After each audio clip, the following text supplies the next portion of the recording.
Assalamualaikum warahmatullahi wabarakatuh. Alhamdulillah, kembali lagi bersama Ibu Ella. Anak-anak yang soleh dan solehah, bagaimana kabar kalian hari ini? Ibu berdoa semoga kalian semua sehat ya. Nah, anak-anak, jangan lupa untuk selalu menjaga kesehatan ya. Salah satunya dengan cara menjaga 3M dan sarapan, setelah itu cuci tangan. Dan tentunya tidak lupa berdoa. Nah, apakah kalian sudah sholat duha?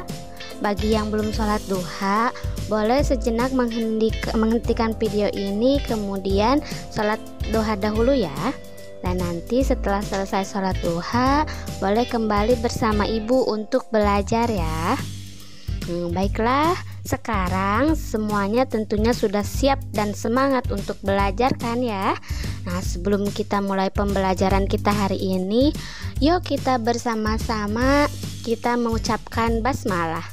Bismillahirrahmanirrahim.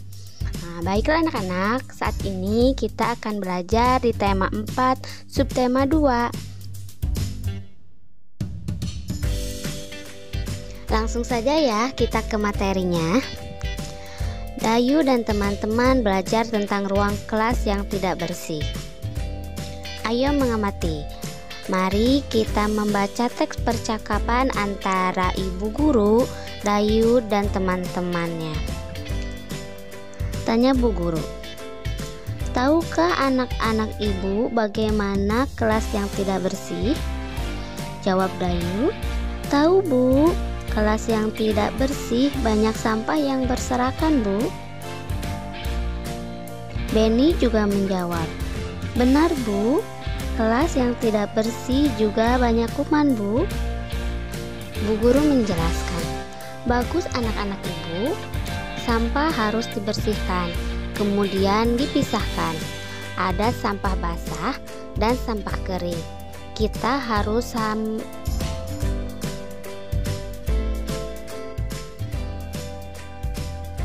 Bu Guru menjelaskan, bagus anak-anak ibu, sampah harus dibersihkan, kemudian dipisahkan. Ada sampah basah dan sampah kering. Kita harus selalu menjaga kebersihan ya nak. Selanjutnya kita ayo berlatih. Jawablah pertanyaan berikut dari teks percakapan. Yang pertama, apa isi percakapan guru, Dayu dan teman-teman? Isi percakapan antara Bu Guru, Dayu dan teman-teman adalah membahas tentang kelas yang tidak bersih. Yang kedua, bagaimana ciri-ciri kelas yang tidak bersih? Ciri-ciri kelas yang tidak bersih yaitu banyak sampah yang berserakan dan banyak kuman. Yang ketiga, bagaimana pendapatmu tentang isi percakapan guru, Dayu dan teman-teman? Pendapatku setuju dengan Bu Guru karena sampah harus dibersihkan, kemudian dipisahkan sesuai dengan jenisnya, yaitu sampah basah dan sampah kering. Yang keempat, apa yang harus kamu lakukan jika melihat kelas kotor? Nah, yang saya harus lakukan jika melihat kelas kotor adalah segera membersihkannya. Yang kelima, bagaimana sikapmu jika melihat teman-teman membuang sampah di ruang kelas? Nah, sikapku menegurnya dengan sopan, kemudian mengajaknya untuk membuang sampah di tempatnya. Nah, selanjutnya isilah teka-teki silang berikut dengan benar. Mendatar. Nomor 1, binatang amat kecil yang menyebabkan penyakit yaitu kuman. Nah, yang menurun nomor 1, tidak mengandung air, kering. Nomor 2, mengandung air, basah. Iya, pintar. Selanjutnya ayo kita membaca ya. Bacalah teks berikut dengan lafal dan intonasi yang tepat. Kelas yang tidak bersih menjadi sarang penyakit. Kelas yang tidak bersih akan menjadi sarang penyakit. Debu dan sampah mengandung kuman. Kelas juga akan menjadi sarang nyamuk. penghuni kelas akan terserang macam-macam penyakit, misalnya batuk, flu, dan demam berdarah. Menjaga kebersihan kelas menjadi tanggung jawab bersama. Guru dan siswa harus sama-sama menjaganya. Jika ada yang membuang sampah sembarangan, harus segera diingatkan. Dengan sikap seperti itu, kebersihan kelas akan terjaga, penyakit pun tidak akan bersarang. Nah, informasi apa yang kamu peroleh dari teks di atas? Yaitu informasi tentang akibat kelas yang tidak bersih. Selanjutnya ayo kita mengamati ya. Amati gambar berikut ini dengan teliti. Apa isi gambar yang kamu amati? Nah, isi gambar menunjukkan keadaan isi kelas yang berantakan dan sangat kotor. Apa yang kamu lakukan jika melihat kelasmu seperti pada gambar? Ia pintar, segera membersihkan dan merapikannya. Selanjutnya ayo kita menulis tentang kelas yang tidak bersih berdasarkan pengamatan kalian ya. Ibu contohkan seperti ini. Kelas yang tidak bersih. Kelas yang tidak bersih membuat suasana belajar menjadi tidak nyaman. Ada banyak sampah berserakan di mana-mana. Meja dan kursi juga tidak tertata rapi. Vas bunga dan buku yang berantakan membuat suasana kelas semakin tidak nyaman. Kelas yang tidak bersih akan menjadi sarang penyakit. Sekarang kita amati lagi ya. Kelas yang tidak bersih harus dibersihkan. Kelas harus disapu agar tidak ada debu yang menempel. Gerakan menyapu dapat membentuk gerakan tari. Masih ingatkah kalian gerakan menyapu lantai dalam bentuk tari? Amati kembali gambar ini ya. Gambar yang pertama adalah gerakan kepala. Gerakan yang kedua adalah gerakan tangan. Dan gerakan yang ketiga adalah gerakan kaki. Nah, sebelumnya kalian sudah melakukan gerakan menyapu lantai dalam bentuk tari diiringi alat musik. Sekarang, lakukan gerakan menyapu lantai dalam bentuk tari dengan hitungan. Misalnya saja 2 kali 8 selang-seling dengan arah yang berbeda. Jika sudah bisa, iringi kembali dengan alat musik. Misalnya saja gendang, rebana, tamborin, atau tipa. Nah, jika alat musik di atas tidak ada, dapat digunakan benda-benda di sekitar kalian.